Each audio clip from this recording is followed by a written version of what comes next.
What is up everyone and welcome back to the MMA Zone. Today we are talking about what is next for Diego Lopes following his latest UFC win. Diego Lopes will likely not be fighting for the UFC featherweight title next, but he made sure to stay in the title picture with a massive and thrilling win at Noche UFC.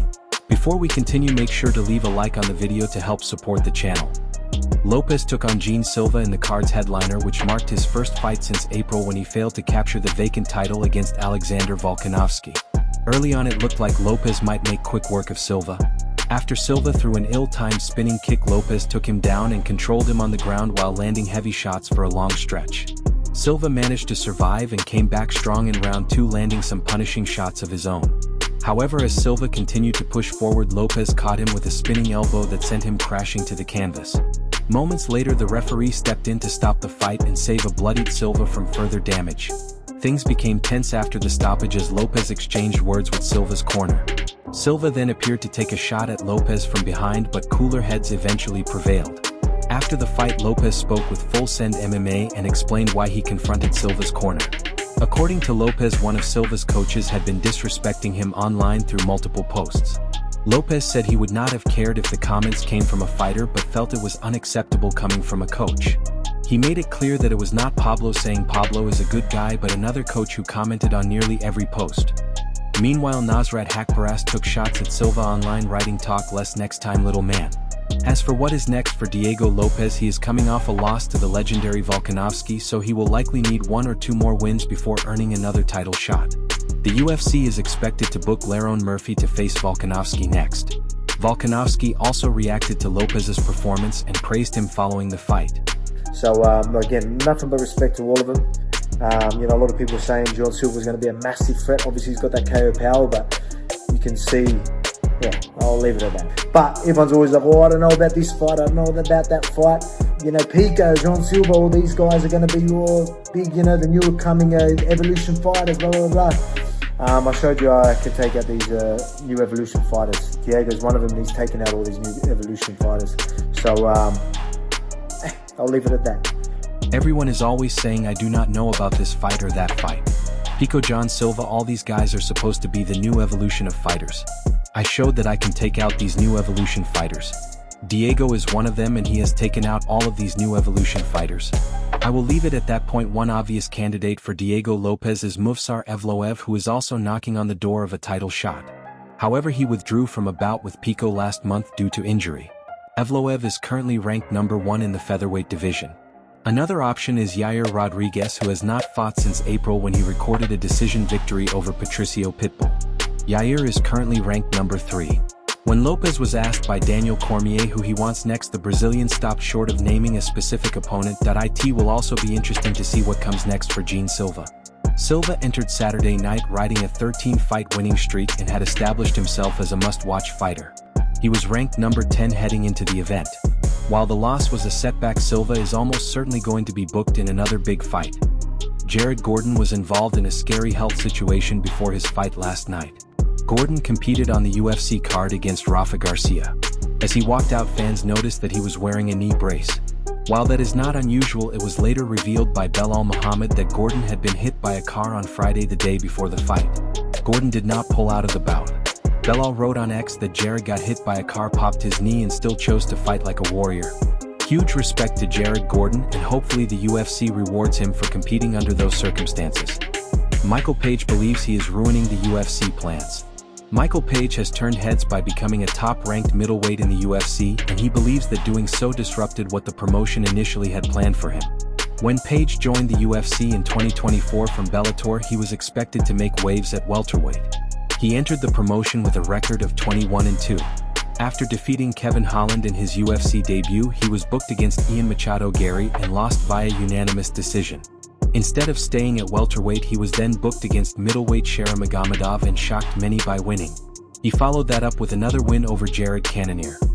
During a recent press conference for his Total Combat Karate promotion, Page spoke about his UFC run.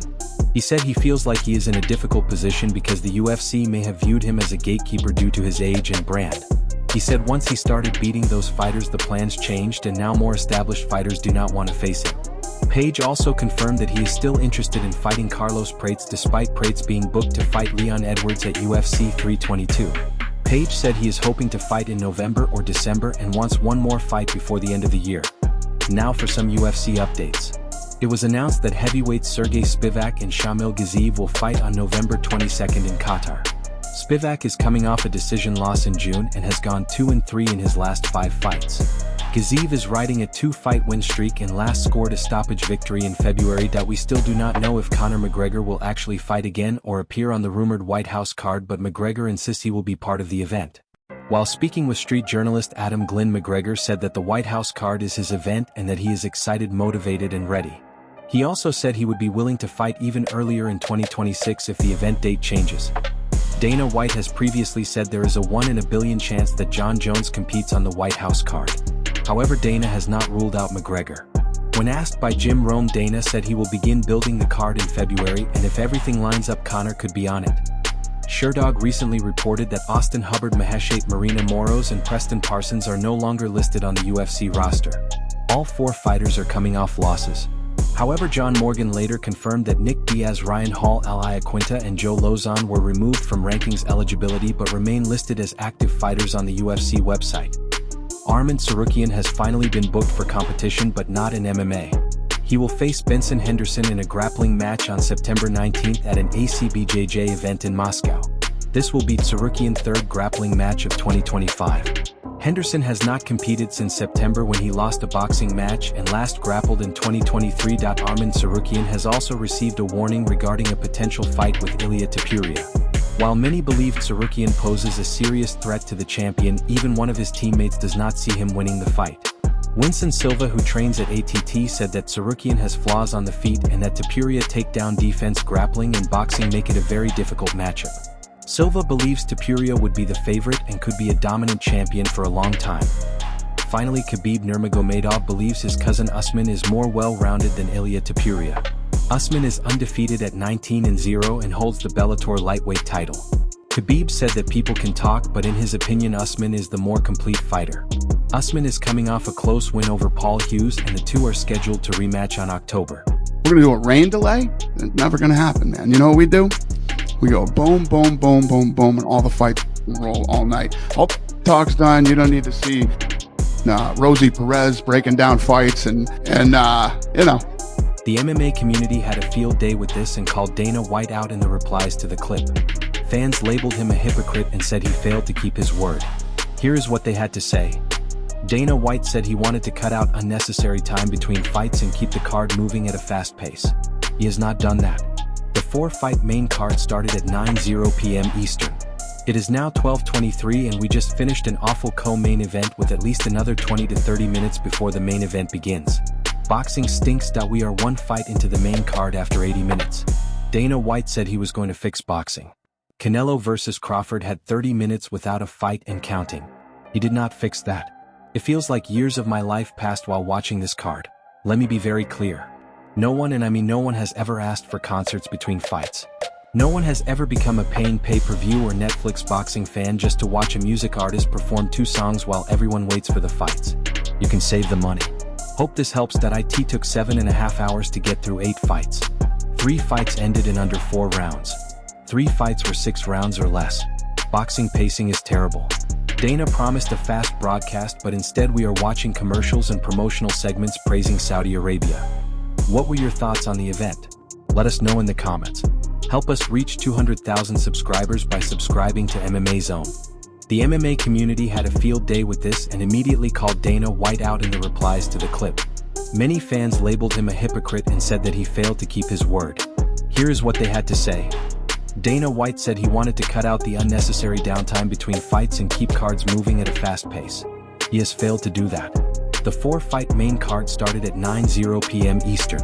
It is now 12:23 and we just finished a terrible co-main event with at least another 20 to 30 minutes before the main event begins. Boxing stinks. We are 1 fight into the main card after 80 minutes. Dana White said he was going to fix boxing, but during Canelo vs. Crawford there were 30 minutes without a fight and counting. He did not fix that. It feels like years of my life have passed while watching this card. Let me be very clear. No one, and I mean no one, has ever asked for concerts in between fights. No one has ever become a paying pay-per-view or Netflix boxing fan just to watch a music artist perform 2 songs while everyone waits for the fights.